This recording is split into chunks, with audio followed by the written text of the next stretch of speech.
ସଂସ୍କୃତ ପ୍ରବାହ ଓଡ଼ିଆ ନ୍ୟୁଜ୍ରେ ଆପଣମାନଙ୍କୁ ସ୍ୱାଗତ। ଆସନ୍ତୁ ଆଜିର ମୁଖ୍ୟ ଖବର ଉପରେ ନଜର ପକାଇବା। ଟ୍ରକ୍କୁ ପଛରୁ ଧକ୍କା ଦେଲା ଯାତ୍ରୀବାହୀ ବସ୍। ରାସ୍ତା କଡ଼ରେ ଠିଆ ହୋଇଥିବା ଟ୍ରକ୍କୁ ପଛରୁ ଧକ୍କା ଦେଲା ଯାତ୍ରୀବାହୀ ବସ୍। ବାଲେଶ୍ୱର ଜିଲ୍ଲା 16 ନମ୍ବର ଜାତୀୟ ରାଜପଥ ବସ୍ତା ଥାନା ଅନ୍ତର୍ଗତ ବରୁଣଗଡ଼ିଆ ନିକଟରେ ଏହି ଦୁର୍ଘଟଣା ଘଟିଛି। ଦୁର୍ଘଟଣାରେ 3 ଜଣ ଯାତ୍ରୀ ଆହତ ହୋଇଛନ୍ତି। ଆହତମାନଙ୍କୁ ଡାକ୍ତରଖାନାରେ ଭର୍ତ୍ତି କରାଯାଇଛି। ଗତ ପରଦିନ ରାତି 3ଟା ସମୟରେ ଯାତ୍ରୀବାହୀ ବସ୍ଟି ଭୁବନେଶ୍ୱରରୁ ଦୀଘା ଅଭିମୁଖେ ଯାଉଥିଲା। ବରୁଣଗଡ଼ିଆ ନିକଟରେ ରାସ୍ତା କଡ଼ରେ ଠିଆ ହୋଇଥିବା ଟ୍ରକ୍କୁ ବସ୍ଟି ପଛରୁ ଧକ୍କା ଦେଇଥିଲା। ପୁଲିସ ଆହତ ଯାତ୍ରୀଙ୍କୁ ଉଦ୍ଧାର କରି ଜଳେଶ୍ୱର ହସ୍ପିଟାଲରେ ଭର୍ତ୍ତି କରିଛି। ବସ୍ରେ 60ରୁ ଅଧିକ ଯାତ୍ରୀ ଥିଲେ। ପୁଲିସ ବସ୍କୁ ଜବତ କରି ଘଟଣାର ତଦନ୍ତ କରୁଛି। କେନ୍ଦ୍ରମନ୍ତ୍ରୀ ବିଶ୍ୱେଶ୍ୱର ଟୁଡୁଙ୍କ ବିମାନ ଯାଞ୍ଚ ଘଟଣା।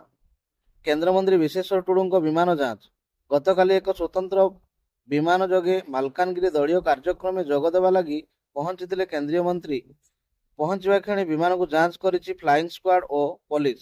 ବିମାନ ଯାଞ୍ଚ ଉପରେ ପ୍ରତିକ୍ରିୟା ରଖି କେନ୍ଦ୍ରମନ୍ତ୍ରୀ କହିଛନ୍ତି, ଓଡ଼ିଶାରେ ସରକାରଙ୍କ ପୋଲିସ ଭ୍ୟାନ୍ ଓ ଆମ୍ବୁଲାନ୍ସ ମଧ୍ୟ ଯାଞ୍ଚ କରିବା ଦରକାର। ଏଥିସହ ବିଏସ୍କେୱାଇ ଯୋଜନାକୁ ମନ୍ତ୍ରୀ ସମାଲୋଚନା କରିବା ସହ ଆୟୁଷ୍ମାନ ଯୋଜନା ସପକ୍ଷରେ ଯୁକ୍ତି ବାଢ଼ିଛନ୍ତି। କଣ୍ଟାବାଞ୍ଜି ବିଧାନସଭା ଆସନରୁ ନାମାଙ୍କନ ଦାଖଲ କଲେ ମୁଖ୍ୟମନ୍ତ୍ରୀ। ଗୁରୁବାର ବଲାଙ୍ଗୀରର କଣ୍ଟାବାଞ୍ଜି ବିଧାନସଭା ଆସନରୁ ମୁଖ୍ୟମନ୍ତ୍ରୀ ନବୀନ ପଟ୍ଟନାୟକ ନାମାଙ୍କନ ଦାଖଲ କରିଛନ୍ତି।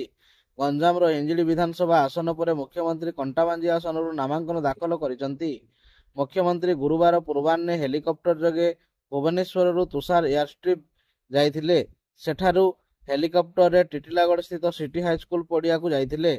ସେଠାରେ ଶୋଭାଯାତ୍ରାରେ ଯାଇ ଟିଟିଲାଗଡ଼ ଉପଜିଲ୍ଲାପାଳଙ୍କ କାର୍ଯ୍ୟାଳୟରେ ନାମାଙ୍କନ ପତ୍ର ଦାଖଲ କରିଛନ୍ତି। ମୁଖ୍ୟମନ୍ତ୍ରୀଙ୍କ ନାମାଙ୍କନ ପତ୍ର ଦାଖଲ ପାଇଁ ଜିଲ୍ଲା ପ୍ରଶାସନ ଓ ପୁଲିସ ବିଭାଗ ପକ୍ଷରୁ ବ୍ୟାପକ ବ୍ୟବସ୍ଥା କରାଯାଇଥିଲା। ହିଟ୍ ଅଣ୍ଡ ରନ୍ ସୁରେଶ ରାଇନାଙ୍କ 2 ଭାଇଙ୍କ ମୃତ୍ୟୁ।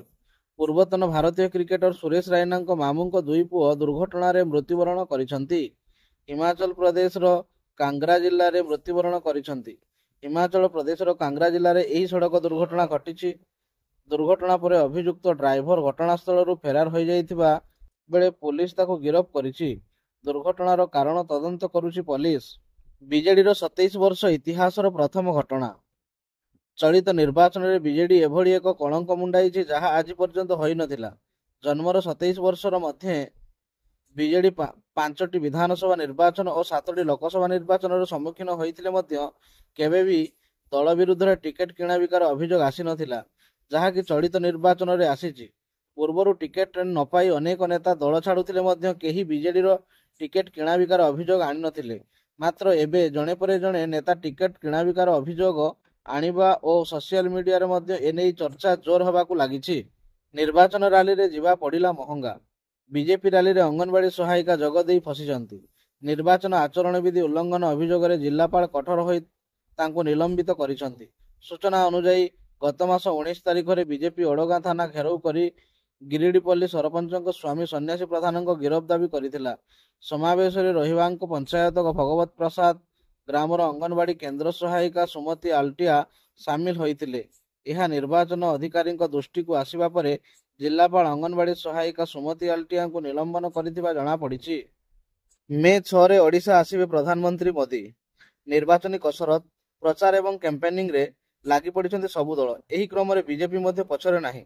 ପ୍ରଥମେ ଅମିତ ଶାହା, ପରେ ରାଷ୍ଟ୍ରୀୟ ଅଧ୍ୟକ୍ଷ ଜେପି ନଡ୍ଡା ଓଡ଼ିଶା ଆସିଥିଲେ ଏବଂ ବିଭିନ୍ନ ସ୍ଥାନରେ ପ୍ରଚାର ସହ କର୍ମୀଙ୍କୁ ଆଗାମୀ ନିର୍ବାଚନ ନେଇ ଦେଇଛନ୍ତି ଗୁରୁମନ୍ତ୍ର।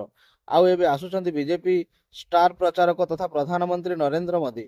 ବିଜେପି ଉପସଭାପତି ଗୋଲକ ମହାପାତ୍ର ଏହି ସୂଚନା ଦେଇଛନ୍ତି। ସାମରିକ ବେସ୍ରୁ 1000ରୁ ଅଧିକ ଗୁଳି ସହ 37 କ୍ଷେପଣାସ୍ତ୍ର ଚୋରି। ଦକ୍ଷିଣ ଆମେରିକାର କଲମ୍ବିଆରେ ଚୋରି ମାମଲା ସାମ୍ନାକୁ ଆସିଛି। ଏନେଇ ସରକାରଙ୍କ ଚିନ୍ତା ବଢ଼ିବାରେ ଲାଗିଛି। ଦେଶର 2ଟି ସାମରିକ ବେସ୍ରୁ 1000ରୁ ଅଧିକ ସେଲ୍ ଏବଂ 37ଟି କ୍ଷେପଣାସ୍ତ୍ର ଚୋରି ହୋଇଛି। କଲମ୍ବିଆର ରାଷ୍ଟ୍ରପତି ଗୁଣ୍ଡାଭୋ ପେଟ୍ରୋ କହିଛନ୍ତି ଦେଶର 2ଟି ସାମରିକ ବେସ୍ରୁ 1000ରୁ ଅଧିକ ଗ୍ରେନେଡ୍ ଏବଂ ଗୁଳି ଚୋରି ହୋଇଛି। ପେଟ୍ରୋ ଏକ ସଂକ୍ଷିପ୍ତ ବିବୃତ୍ତିରେ କହିଛନ୍ତି ସୈନ୍ୟବାହିନୀ ଚଳିତ ମାସରେ ଯାଞ୍ଚ କରିଥିଲେ ଏବଂ ସାମରିକ ଘରୁ 1000ରୁ ଅଧିକ ଗୁଳି ଏବଂ 37ଟି ଆଣ୍ଟି ଆର୍ଟିଲେରୀ କ୍ଷେପଣାସ୍ତ୍ର ଚୋରି ହୋଇଥିବା ଜଣାପଡ଼ିଛି। ରାଜ୍ୟରେ ଗ୍ରୀଷ୍ମ ଲହରୀ ଜାରି, 10 ଜିଲ୍ଲାକୁ ଅରେଞ୍ଜ ୱାର୍ଣ୍ଣିଂ।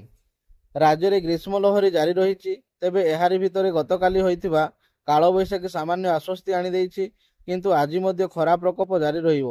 ଏହା ସତ୍ତ୍ୱେ ହିଟ୍ ୱେଭ୍ ନେଇ ଆଜି 10 ଜିଲ୍ଲାକୁ ଅରେଞ୍ଜ ଏବଂ 11 ଜିଲ୍ଲାକୁ ୟେଲୋ ୱାର୍ଣ୍ଣିଂ ଜାରି କରାଯାଇଛି।